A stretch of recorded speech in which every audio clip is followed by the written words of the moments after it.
Cokek prasaja sawiga gati netepi dawuhnya Bapa Suyana iku asmane Hamiwaha putra lan putri Genya mukti wibawa tebih sambi kala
Budale prawa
Durung buter buka sithik.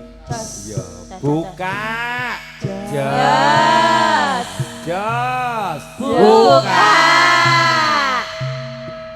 Lari aku isih. Ika ika.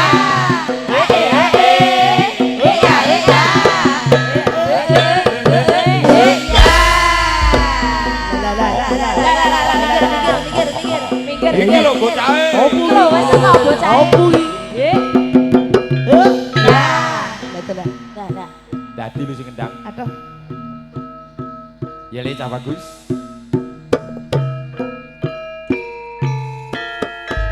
Soraeku moro rawatnya mas semana. Rangkat kereta tangkap lepas tentara.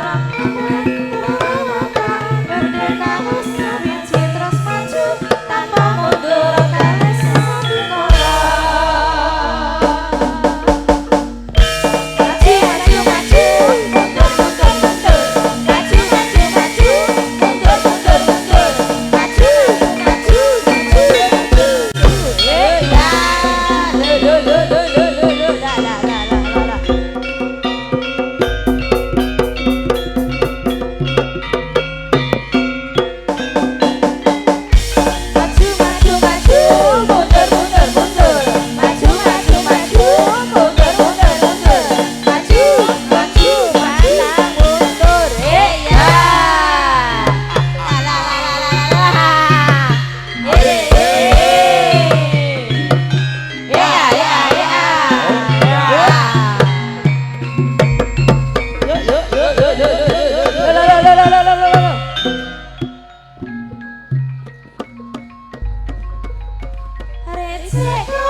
kencengi katinggang rokok-rokok di pateni sik.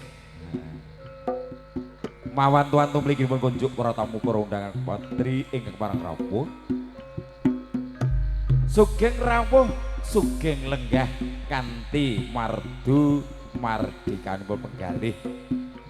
Nyambali atur kula sakadang kadang-kadang cokek prasaja wiji saking laladan Desa Gempol Kecamatan Karangjati pangarsa pepunden kula Bapak Suyata atur pisungsung mligipun kunjuk para tamu para undangan ingkang kepareng rawuh.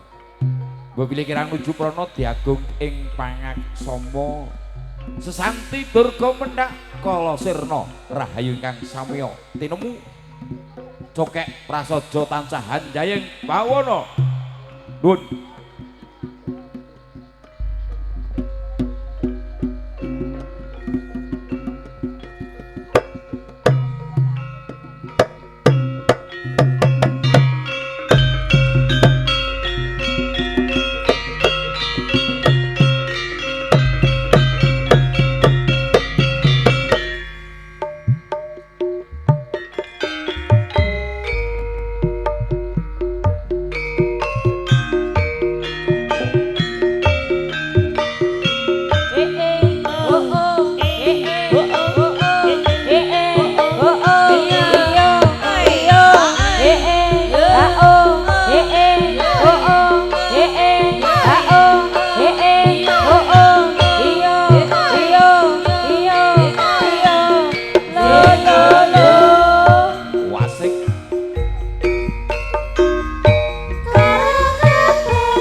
Estu mliginipun kunjuk para tamu para undangan putri parang rawuh mawan tuantu nyambali atur namung matur nuwun sanget mliginipun kunjuk para pepunden para sepuh haji sepuh ing parang sowan nuwuni keparengipun sedya pepunden kula Bapak Suyono Gutra Kawlangsa panjenengan sami kepareng kasuwun ing mangke mirunggan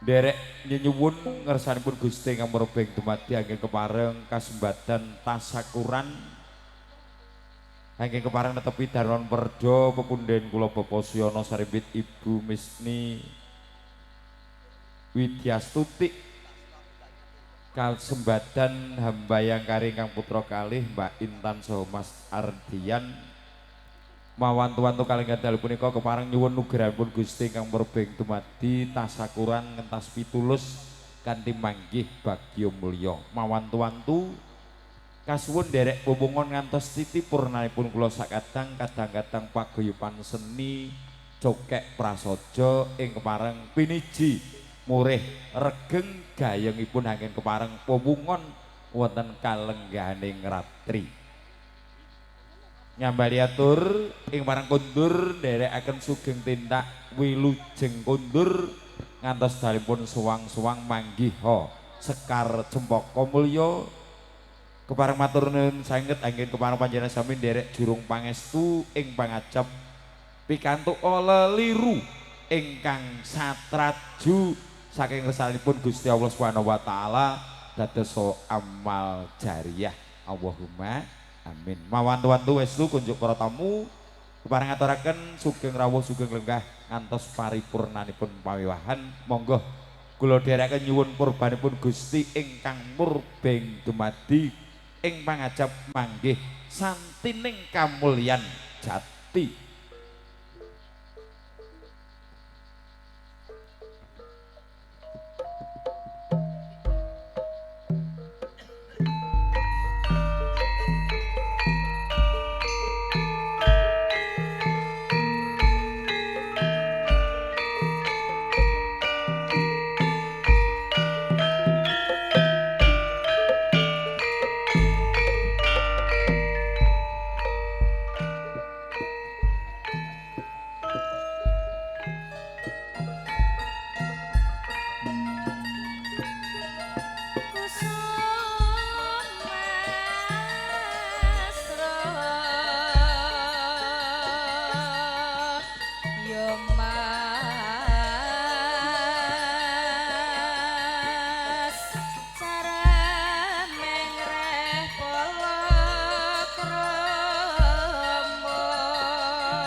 A'udzubillahi minasyaitonirrajim.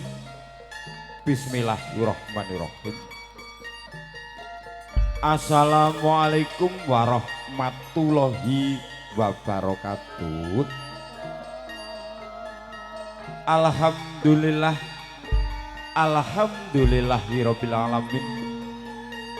Wa bihi nasta'inu ala umuri dunya waddin wa ala alihi wa sahbihi ajmain. Rabbi shrah li sadri wa yassir li amri wahlul 'uqdatam min lisani yafqahu qawli. A'udzubillahi minasyaitonir rajim. Bismillahirrahmanirrahim.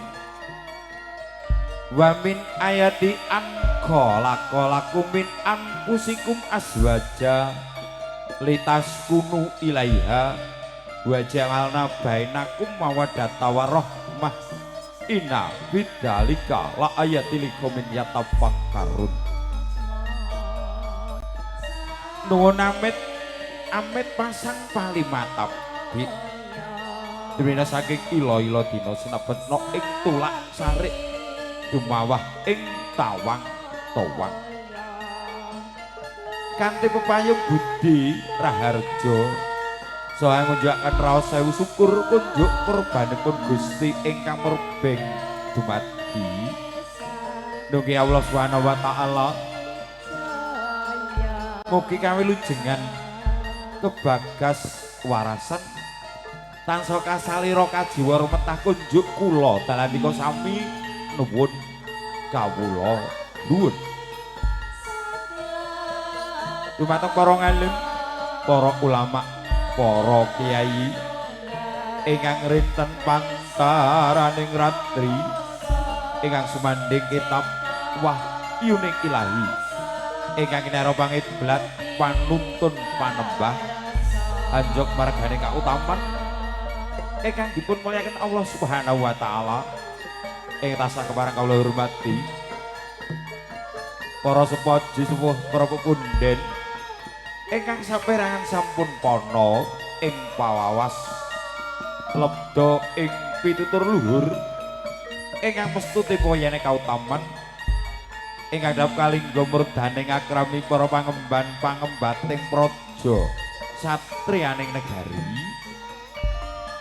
wonten laladan dusun Karangpoh Desa Sidorejo Karangjati Ngawi ingkang abeber budi bawa laksana Baroy Agung Trah Ber Budi Darmo kemudian kula Bapak Suyono Saribit Ibu Misni Widyastuti Gotrah Kawlongso Tan Kantun kadang-kadang Krido Darmo kadang-kadang paguyuban Sinoman Rukun Mulya kadang Wiro Pradongo Ibu Waranggono Cokek Prasojo pamiarsa lumantar jos hasa ingkang kepareng wonten pundi kewala ing tansah kepareng kawula hormati.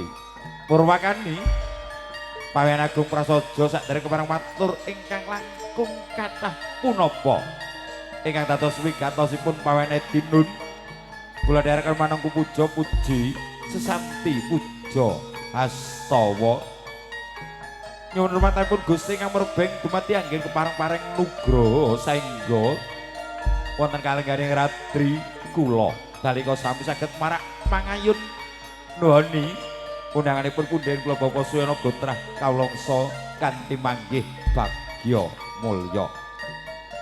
Pramila boten wonten atur ingkang langkung sae monggo sareng-sareng kita ikuraken kita syukuri kanthi wasan bikholina. Alhamdulillah rabbil alamin. Salam salam estu katepun dhumateng junjungan kita Nabi besar Muhammad sallallahu alaihi wasallam. Allahumma sholli ala sayyidina Muhammad wa ala alihi sayyidina Muhammad. Nabi akhir zaman mustikaning jagat raya.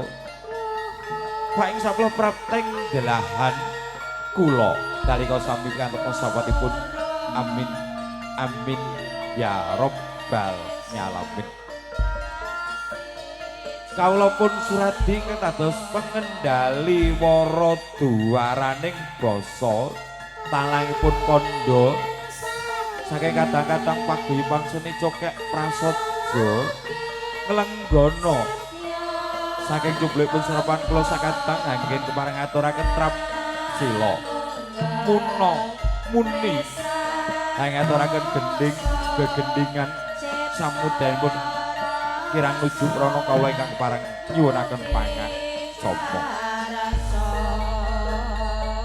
ugi kirang kula pinangka talempun atur pepunden kula Bapa Suyana kepareng ngaturaken sugeng rawuh sugeng lenggah kanthi mardu mardikan penggalih kasuwun wuwon ngantos paripurnanipun pawihan sesanti durga mendak kala sirna rahayu ingkang samya tinemu cokek prasaja tansah hanjayeng bawana nuwun kawula nuwun bebrayanku wangsa sila mangambar kandhanya rum Indonesia langgeng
rada suwe kabar pisan ora krungu kabare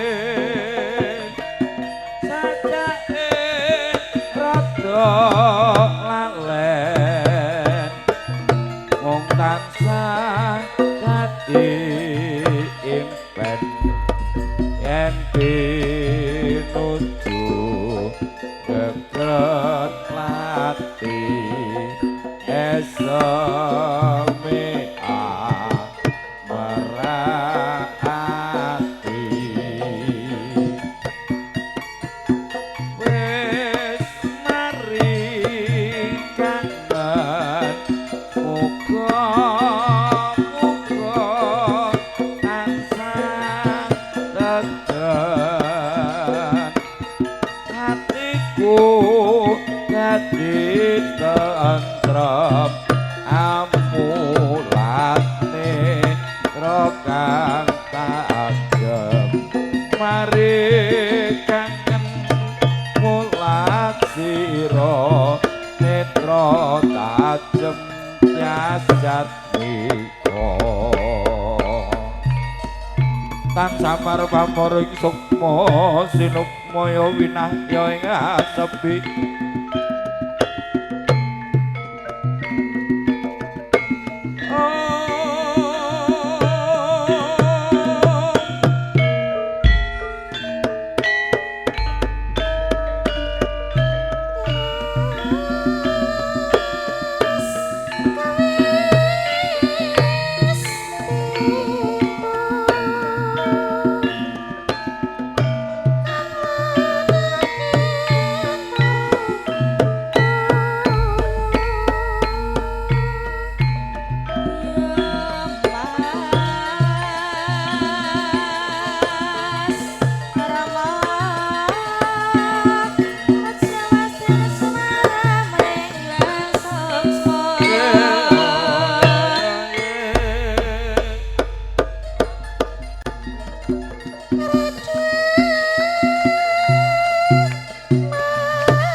cegah dahar lawan kule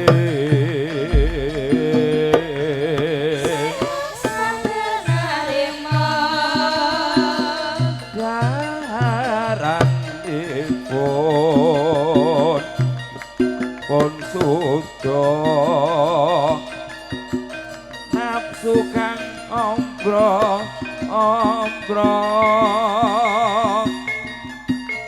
Rama ing tias regi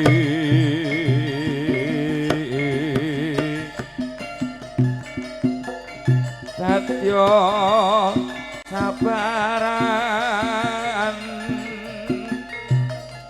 karya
melelo katonton rina wengi amung dadi impen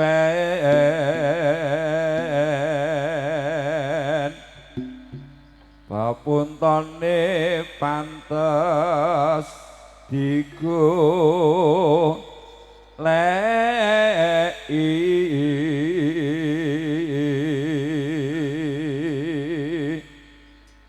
dununge wong manis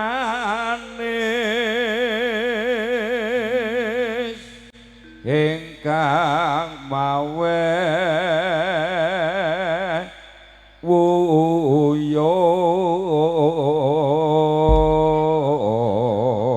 wuyung Cengirna ayo wong ayu lakae wis mrene nyangke kembang melati rinonce tanda yakti tetep pengasaku hane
Mas Jos, niku sing tukang kendang sampean zoom saged. Kendangane jan bayu. Mas Ari Wahyu Manggong. Nah, sampean zoom, Mas. Sak donya lho, Mas. Nggih. Iki pasanganku mamar kuwi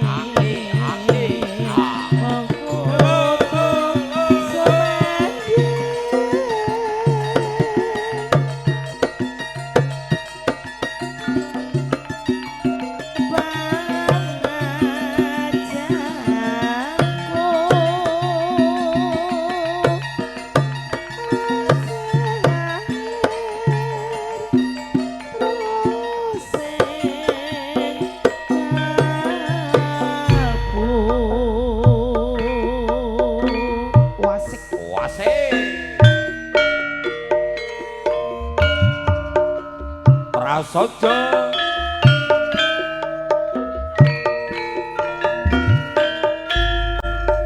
Yayo Ayo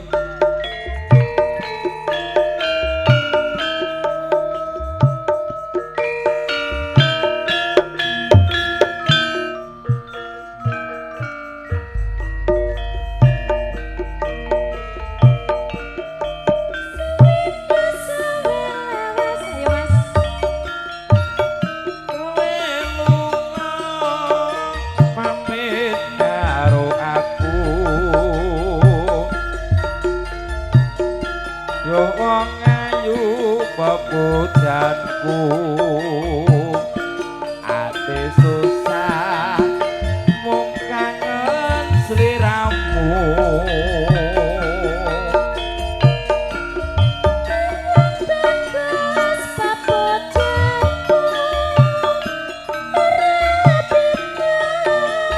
rasane ngatiku ngono ya wong ayu ya Mas awak lukrah rapi seturun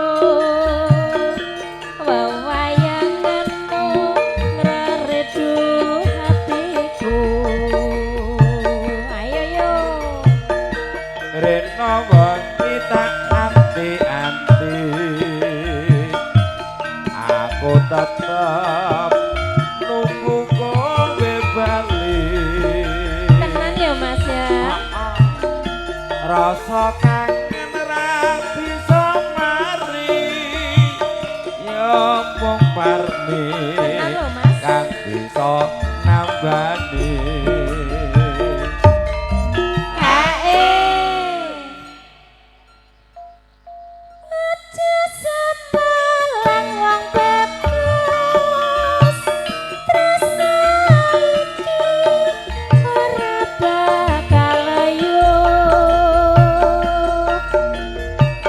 ora suwe nggonku bali bisa sumane ana ing sisimu wasik sokek prasaja kowe enak ya Mas iya dong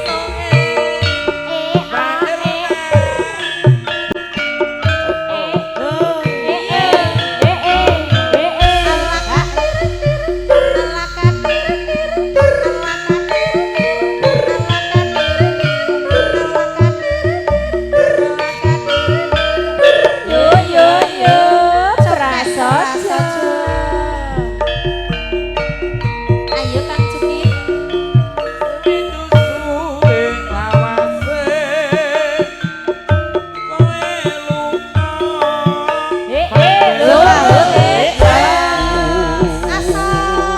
pena-pena Roh wong ayu pepujanku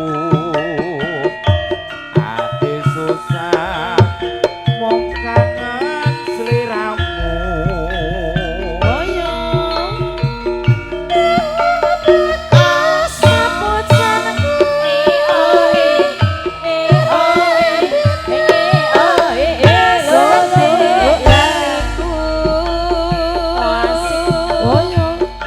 awak lukrah rapi seturun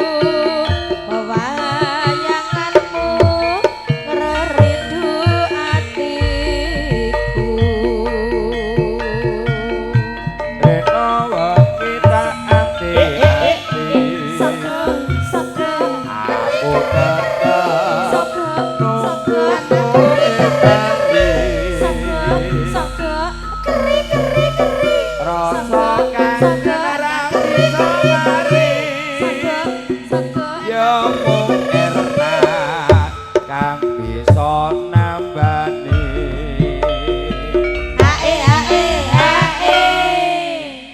mosok ya ini bisogo to Er Lho niku anu kersane mboten adem. Cocok nek. Tahu. Heeh. Jaremu ke ngono, Bu. Kok iso? Jane iki Oh, duwete iya. karo Mas Jukin. Lah nggih yo, cuka niku mboten purun niku. Ketoke rada anu Adem penasaran. marai. Adem. Mergo adem iki. Iya sayang.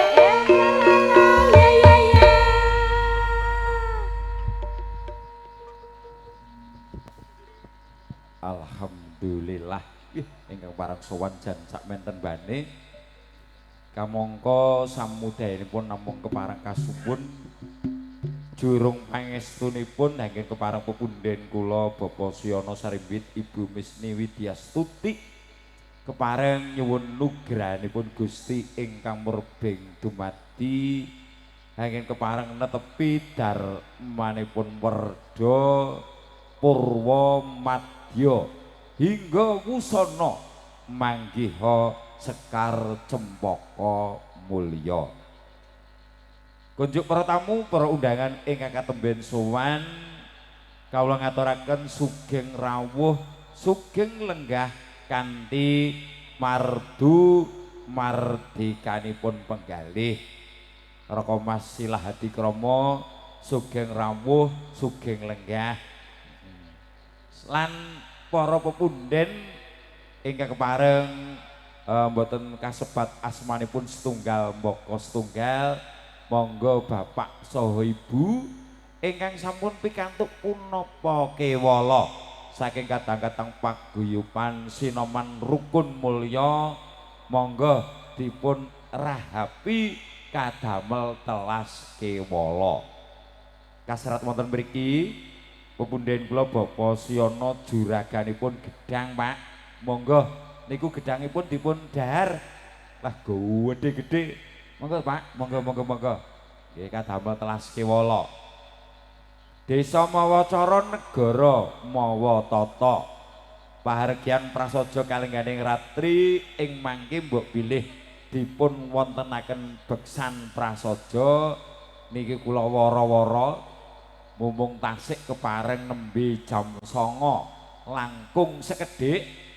nggih mangke mbok bilih kepareng tumapak jam 11 estu pambiwara ngaturi pirsa kunjuk para tamu mliginipun kadang-kadang paguyuban Sinoman Rukun Mulya mbok bilih kepareng dipun beksakaken kepareng gagrag Bojonegoro napa gagrag Ngawi nyumanggaaken parangipun sedya namung nyenyuwun nugrahanipun Gusti ingkang murbeng dumadi ing pangajap ingkang putra kekalih Nimas Ayu Intan Nur Rahma dalah Raka Mas Bagus Ardian Eko Cahyono putra panjenenganipun punden kula Bapak Panget miwah Ibu ingkang paramija saking Laladan Gempol saged dados keluarga ingkang adem ayem kawastanan keluarga ingkang sakinah mawaddah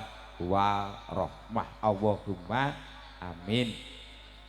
Estu kasuwun ing mangke mbok bilih kula sak kanca cokek prasaja dereng kepareng paripurna buyar mbok bilih mboten wonten udur kepareng derek wewungon ngantos titi purnanipun gati awendine paripaksa kundur kalau pinangka suleatur saking panjenenganipun den kula Bapak Suyono kepareng aturaken sugeng tindak sugeng kundur ngantos daripun sowang-sowang manggiha sekar cempaka mulya Waranggana wonten 3, wonten Jeng Parmi saking Magetan, wonten Jeng Irna saking Karangjati, Talok Karangjati ugi wonten Budarwati saking Laladan Madiun. Keparipun sedya dalu punika live streaming lumantar Jos Hasya Pro ing kepareng mengabadikan pawian agung wonten kalengganing ratri. Pramila mliginipun kunjuk para tamu para undangan kepareng aturaken sugeng rawuh, sugeng lenggah kanthi mardu mardikan penggalih. Kadang-kadang cokek prasaja mije saking Laladan Gempol. Anu Mas.